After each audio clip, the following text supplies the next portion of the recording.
points involved. She knows the court has a great deal of discretion, and hopefully this morning you'll consider the minimums appropriate for her sentence, Judge.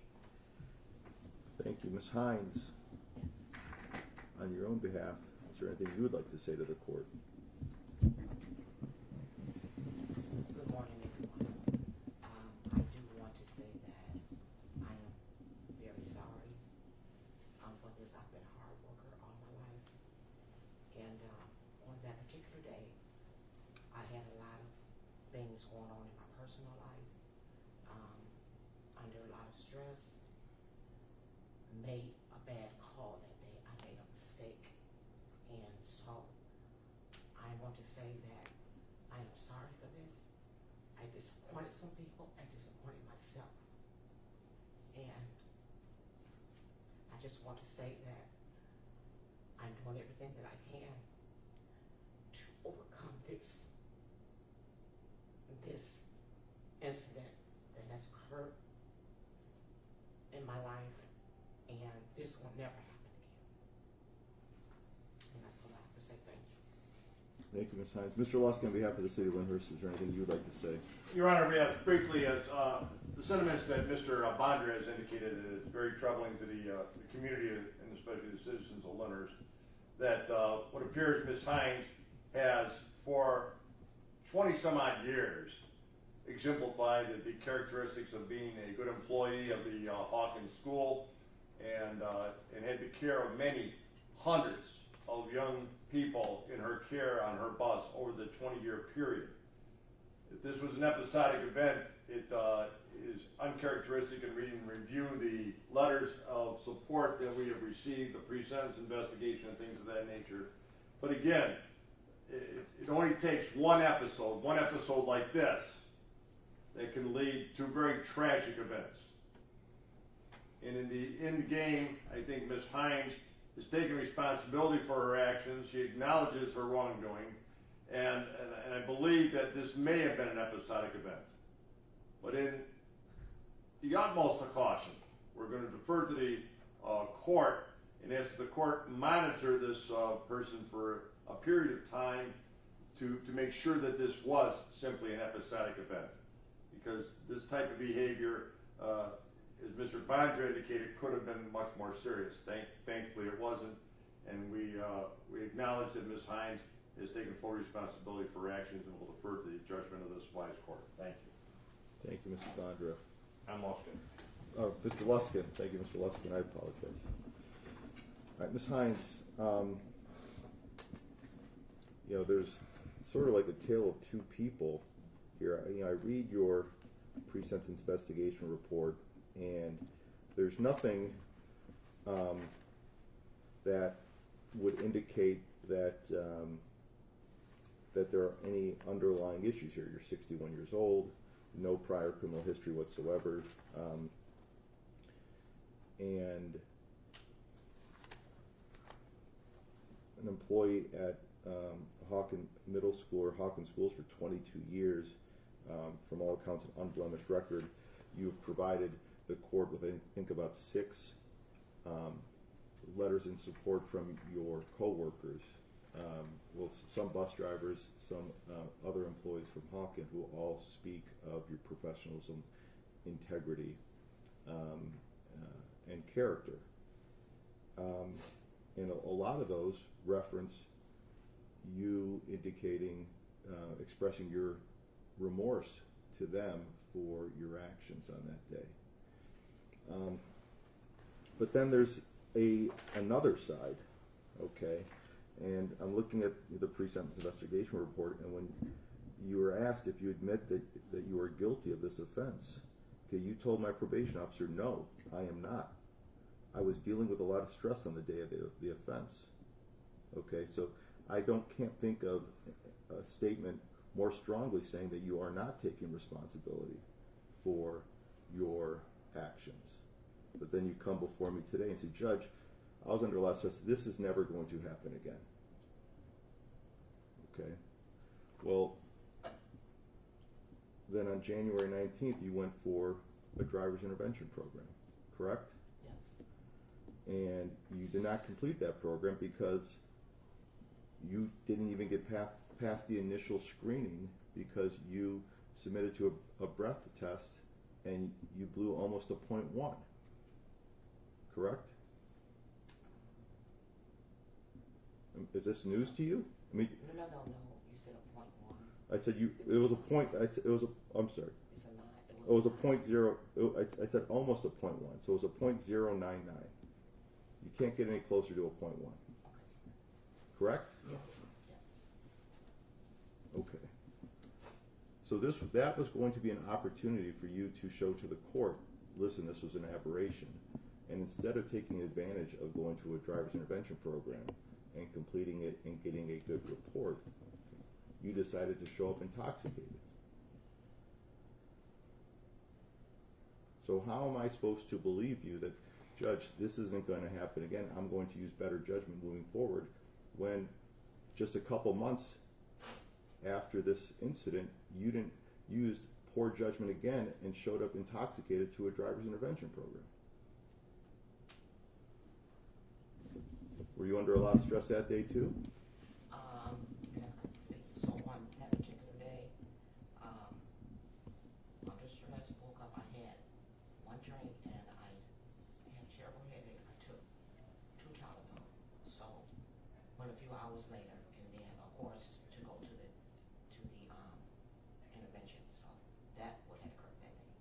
Yes, I'm under a lot of stress. Well, can we agree that you don't handle stress well? I mean, you're caring for a 13-year-old niece, and if every time you're under stress you turn to alcohol, that's a problem. We all have stress in our lives. You don't deal. Drinking doesn't make the stress go away. No, it doesn't. So I realized that getting the information, but when I say under a lot of stress, I had a lot of stress from family who I have to let go, who I have to let go. So dealing with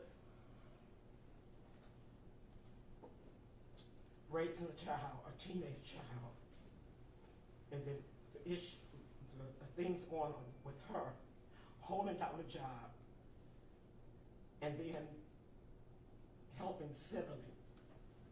This has been my whole life since I can remember, from the age of 3. I was put under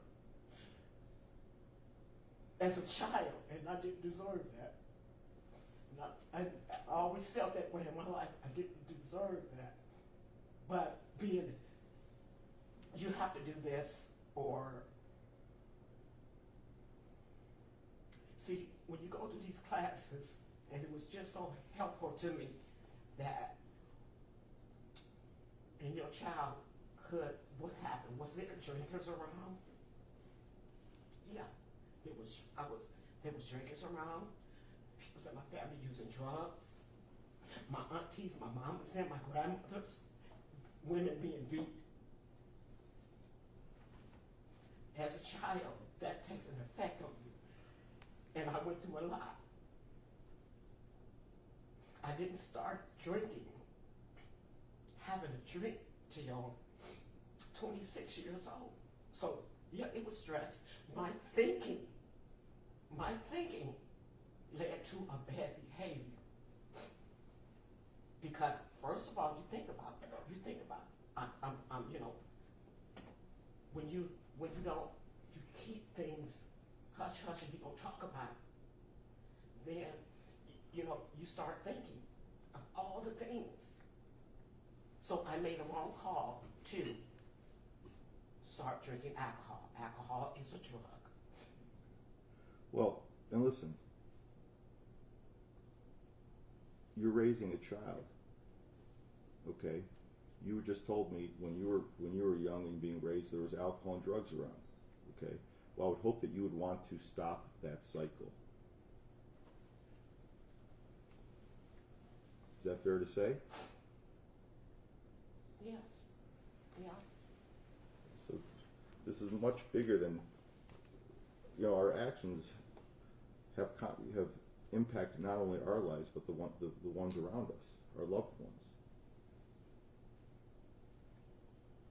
this isn't just about you. You could have hurt a lot of people on the day of the offense, okay? And I don't know how often you are dealing with stress at home with alcohol. Okay, I'm concerned because the fact that you showed up to that driver's intervention program, the initial one, intoxicated, is alarming to me. This is going to be the sentence of the court, Ms. Hines. I'm going to impose 180 days in jail. I'm going to suspend 177 of those days. I'm going to give you credit for the 3 days that you completed the driver's intervention program. Okay, and I will note that after you went to another driver's intervention program, you did complete that, and there says there was no referrals made at that time, although something tells me you did not let them know that a couple weeks earlier you showed up intoxicated to your first driver's intervention program. I'm going to impose a fine of $1,000. I'm going to suspend $500 of that fine, and I'm going to impose court costs here today. You will be under the supervision of the probation department for a period of 1 year. During that time period, it's my understanding, Ms. Hines, that you have already received a dual diagnosis assessment through Signature Health. Is that correct, Mr. Bondra? It is, Judge. Okay, but it's my understanding that it has not been provided to my probation department yet. So I'm going to order that you get a dual diagnosis assessment and follow all treatment recommendations. If you provide the one from Signature Health to my probation department and my probation department reviews it and it's acceptable, then you don't have to get a new one. Understood? You have to follow all treatment recommendations. I'm going to place you on a scram bracelet, okay, that's going to detect whether you are consuming any alcohol for a period of 90 days. You will be fitted with that today. The court will approve funds for your scram bracelet. All right. You are to have no alcohol. You have to learn to cope with stress, and if you're getting the right counseling, you're going to learn to cope with stress without consuming alcohol. Understood? Yes, yes, sir. Okay. If you have a sip of alcohol, I'm going to know about it, and you will have to appear before me for a violation hearing. I'm holding 177 days in jail over your head. All right. So you decide. I'm giving you the power to decide what's more important, alcohol or your liberty. Understood? Yes, sir. Mr. Bondra, your license is going to be suspended for a period of 1 year. That'll be retroactive to September 23rd of 2022. The administrative license suspension is hereby terminated. Mr. Bondra, anything the court failed to address? I don't believe so, Judge. Thank you. Mr. Luskin, anything on behalf of the City of Lyndhurst? No, Your Honor, thank you. Ms. Hines, any questions?